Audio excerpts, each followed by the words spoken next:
Hello everyone! Nerds, friends, family, fans, people that are interested. Pardon me. So in my last update, I announced that I was traveling to Puerto Vallarta, where my parents recently moved, to seek out medical care there because, quite frankly, the American healthcare system failed me quite spectacularly. It's a very long story. But I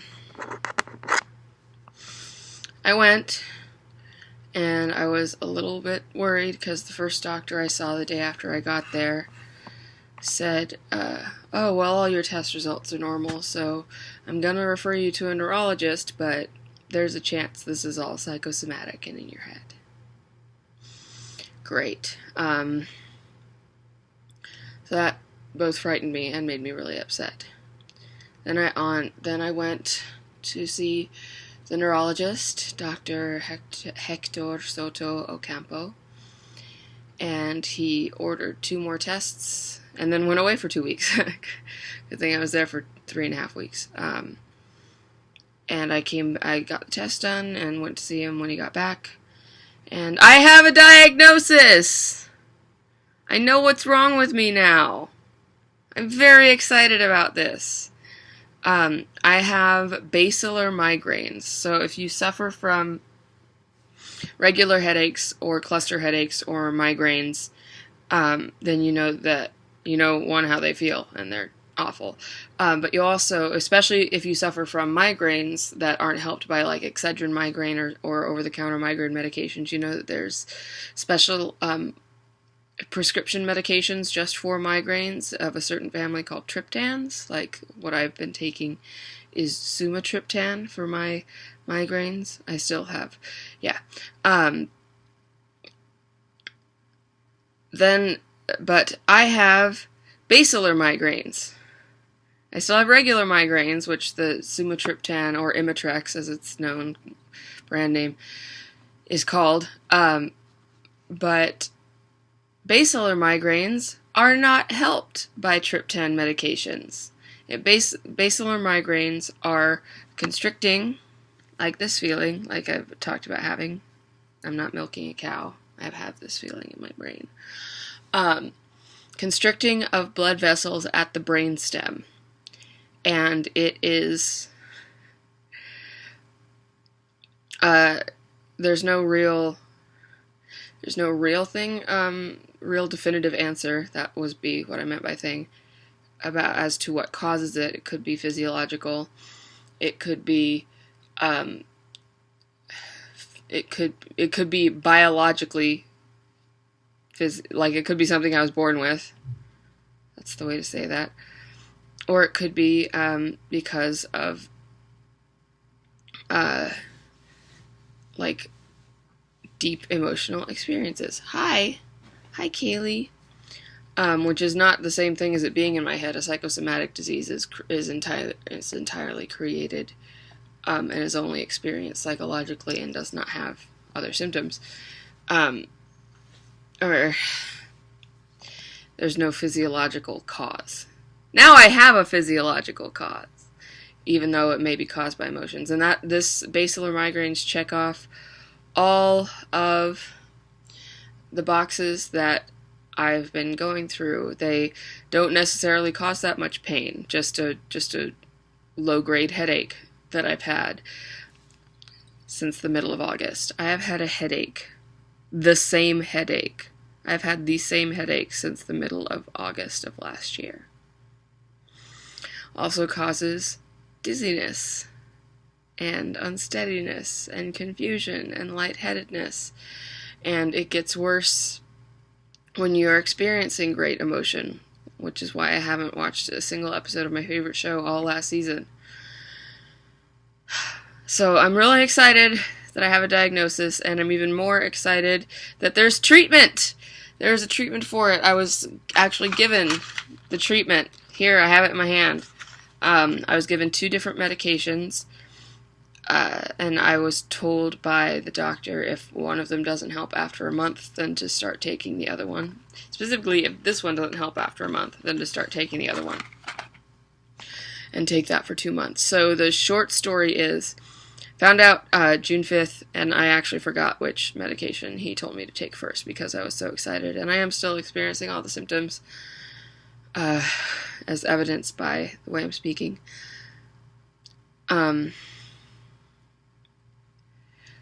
So I could be back at work. Hi, Kaylee. In as little as 2 months. Yay, Kaylee, you happy? I haven't been at work the entire time I've had her. Consequently, she's super codependent. She's codependent. She's adorable. So, yeah, I could be back at work in as little as 2 months.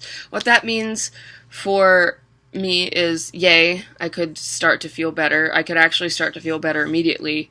I take it for the first time tonight because I just called the doctor today. He's in Mexico, so calling him was not my first option because it's hard to get through. I have an international plan, but it's hard to get my phone to dial out to Mexico properly.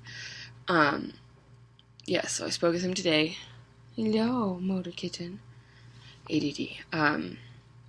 Start that tonight. I could start feeling better immediately, but I did ask him, and he said that I need to allow the medications 2 months before I try and go back to work and resume normal life.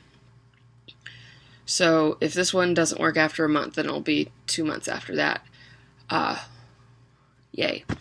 So this could be a condition if it's caused by my just biophysiology, then I will have to take these medications for the rest of my life, one of the two, or undergo treatment for the rest of my life.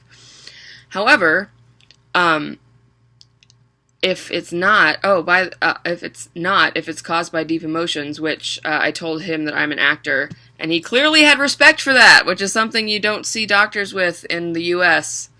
He clearly had respect for that, and that's why he said, as an actor, you put yourself and go through a lot of really intense emotions a lot more frequently than those of us that aren't actors.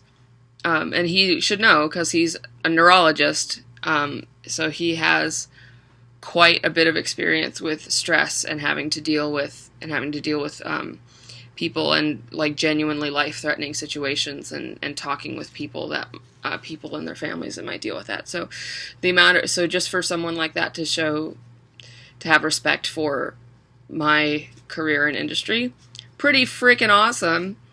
So that's why. But if it's caused by that, then it could just improve and I won't have to take it. And this, I'm going to take a moment to get up on a soapbox here. This is why mental health is so important. I have social anxiety disorder, a sprinkling of generalized anxiety disorder, and clinical depression. I've had social anxiety disorder and clinical depression my entire life. The anxiety grew into a less severe generalized form because I did not take care of myself and my emotional health. I've been through a lot of trauma. And not only have I been through a lot of really severe, big emotional traumas, abusive relationships with people that I thought were friends, the death of my sister, and I found her, but also just I've never been able to cope with intense feelings very well. That's not something I ever did, and I have had people distance themselves from me and say that it's because I am too intense. That has happened to me on multiple occasions. So if you're getting that intensity from out there, yeah, I'm just, with my depression, no sense of self-worth. So why bother trying to take care of myself? It doesn't matter. I don't matter. I'm worthless. It makes no difference as long as everyone else is doing well. and I'm not getting in anyone's way. And because of that lack of self-care, I have been stricken with a very real, rare condition, physiological condition that has kept me out of work for over a year, which doesn't, not over a year, I'm sorry. It started July 1st, and it's kept me out of work for almost a year. Yeah, so that's why mental health is so good. That's why it's so important to listen to people, reach out to people, talk to people, check in with people, be a safe space for the people that love you to be vulnerable. Because I didn't have that for a long, long time.